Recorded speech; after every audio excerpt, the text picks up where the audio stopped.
Yes. Okay. Yes. Okay, then I am starting now. This year, the meta-series Magical Girl franchise Pretty Cure is celebrating its 20th anniversary, and I, as a Pretty Cure enthusiast, decided to join in on that by introducing the last 20 years' worth of seasons and the special facts about them and what makes them important as pieces of Japanese pop culture. Originally, the Pretty Cure franchise began with the idea of having magical girl duos, and so the first two series were released under the franchise title Futayo wa Pretty Cure. The first season outlined the general concept and style and showcased high-quality fight scenes that were very rare for magical girl series previously. The second built on top of its predecessor and also utilized its role as a kids' show to introduce the concept of environmentalism and the fight against the destruction of natural habitats around the world. Very quickly, however, they switched up and introduced teams with the Yes Pretty Cure 5 and Yes Pretty Cure 5 Go Go in 2007 and 2008. The creators of Pretty Cure, Toei, were also responsible for creating the live-action meta-series Super Sentai, which is known best to people outside of Japan as Power Rangers. And so, when they introduced a team element to the series, they decided it would become the direct animated equivalent of the previous series, thus introducing tropes and story writing conventions from Sentai into the magical girl format. One of the tropes that originated in Sentai is the Sixth Ranger, which refers to characters who joined the team halfway through the show, well after the initial team lineup was established. While we saw this trope in Pretty Cure 5 with the introduction of Milky Rose as a traditional take on the Sixth Ranger, Fresh Pretty Cure in 2009 immediately decided to an inversion of the trope in which the Sixth Ranger, Cure Passion, was originally the very first villain of the season. This then started the subtrope within Pretty Cure known as Redemption Cures. Heartcatch Pretty Cure is perhaps the most well-known season of Pretty Cure aside from the original season, with many Western fans despite how inaccessible it is to the average person, and a lot of interest from other people within the Japanese entertainment industry. Interestingly, the season aired while another magical girl series was in production, the infamous Puella Magi Madoka Magica by Urobuchi Gen, and as such, he did not watch this season until after the production of Madoka ended, and he remarked that if it had been in reverse order, Madoka would likely have been written quite differently. This season of Pretty Cure asked a pretty important question, which is why it caught the attention of so many people. Can I still be a good magical girl if I'm mentally ill? The seasons of Pretty Cure run weekly for a full year, starting and ending roughly sometime between February and March, which also means that the concepts and themes for the seasons for the year after has to be decided by April the year before. So when the Tohoku earthquake and tsunami devastated the Japanese public on the 11th of March in 2011, the people at Toei working on Pretty Cure came to truly understand the impact they had on their young audience. Toei realized that children hadn't been prepared in any way to deal with the aftermath of a disaster of that scale, and that there was no information on how to deal with such things which was specifically accessible and targeted to youth. And so they made the active choice to write the next season, Smile Pretty Cure, with the goal to fill that gap in mind and the theme of escapism. However, Smile Pretty Cure and its direct following season, Doki Doki Pretty Cure, was then dubbed by Saban and distributed by Netflix, in a way that many of us haven't seen since 4Kids went bankrupt in the early 2000s. The following dubs changed the names of all of the characters to be more Western, including the character named Alice. They also had to cut roughly 10 episodes worth of content from each of the seasons in order to air on Netflix, due to Netflix only commissioning 40 episodes of the show. And as a result of this, one of the Pre-Cure's entire character arc was cut from the dub, which was about overcoming grief after losing a parent, which was one of the storylines expressly written for Toei's mission to help children deal with the Tohoku disaster. Coming up on a lighter note, however, is Happiness Charge Pretty Cure, which was the 10th season of Pretty Cure and therefore the first big anniversary for the franchise.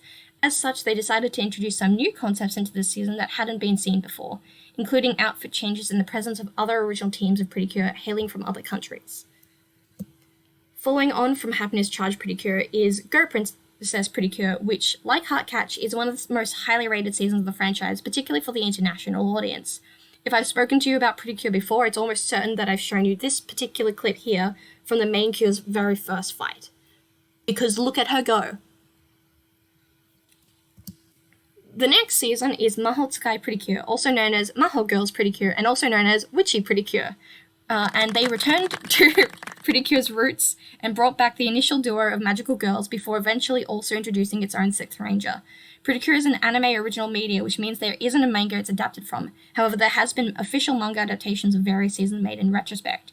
In the manga adaptation of this season, we get the first gay kiss of the franchise between our two main Cures. Following on from the gay vibes of Mahotsukai, the next season with the mammoth title of Kia Kia Precure a la Mode brings us a lot of familiar concepts, themes, and characteristics from other magical girl franchises. The theme for this season is a mashup of animals and desserts, which is shared with the series Tokyo Mimyu, and the two oldest characters in this season, Kyo Macaron and Kyo Chocolate, are a familiar femme-butch magical girl couple to those who have fond memories of Sailor Uranus and Sailor Neptune from Sailor Moon. However, these two come with a twist. They are based on the actresses in Takarazuka Revue, a style of theatre in Japan where every character is played by a woman. The voice actor for Kyo Chocolate is in fact one of the actresses from Takarazuka, known for playing male roles herself. Continuing on with this trend of Pretty Cure seasons with queer themes, we have Hugged or Pretty Cure, which is themed around future aspirations and careers. In this season, they make a point to push back on gender roles, misogyny, toxic masculinity, and the idea that certain things can't be done by people of either gender.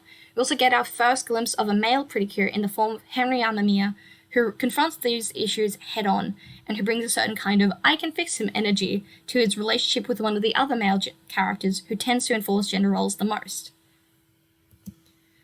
Pretty Cure continued with its progressive themes in Star Twinkle Pretty Cure, where the themes were space, multiculturalism, and mythical creatures. The season features two Pretty Cure who are aliens and the cultural differences between them and the human members of the team, and also explores the different ways people respond to coming across people they don't understand. The rest of the season from this point on have been released during the pandemic. The first one was Healing Good Pretty Cure, which ironically suited the style of the pandemic perfectly with its theme of physical health and doctors. The lead cure in this season is chronically ill, and her mission as Pretty Cure is to fight against parasites and viruses being introduced by the villains. The first season that had a theme directly made as a response to the pandemic, however, was Tropical Rouge Pretty Cure, which was also the first season that had every episode available on Crunchyroll on the same day it aired in Japan. Tropical Rouge Pretty Cure was focused on keeping kids active and engaged while limited on where they could go and play during the pandemic. Continuing on with the post-pandemic themed seasons is Delicious Party Pretty Cure, which focus on cooking and communal eating as a way to stay connected with each other. Some of the characters spend a lot of time separated from family and friends, but they use cooking and meal times together as a way to keep in touch. And thus we come to the currently airing season, Hirogaru Sky Pretty Cure. Hirogaru has a culmination of all of the concepts, themes, and characteristics that we've seen in the previous series, but is also heavily focused on change and growth, both as a series and as a societal concept. In this season, we are introduced to the very first adult Pretty Cure, who is 18 years old, in reference to the fact that over the last 10 years, Japan has slowly been changing various laws so that instead of the age of majority being 20 in these laws, they are instead going down to 18 now. Similarly, we also get our very first boy Pretty Cure, who is a representative of all of the boys in the audience of Pretty Cure that have been here the whole time, but not necessarily been represented the same way. And this is the poster for the 20th anniversary movie, which releases in a few months. If you see me screaming on social media on that specific day, now you know why.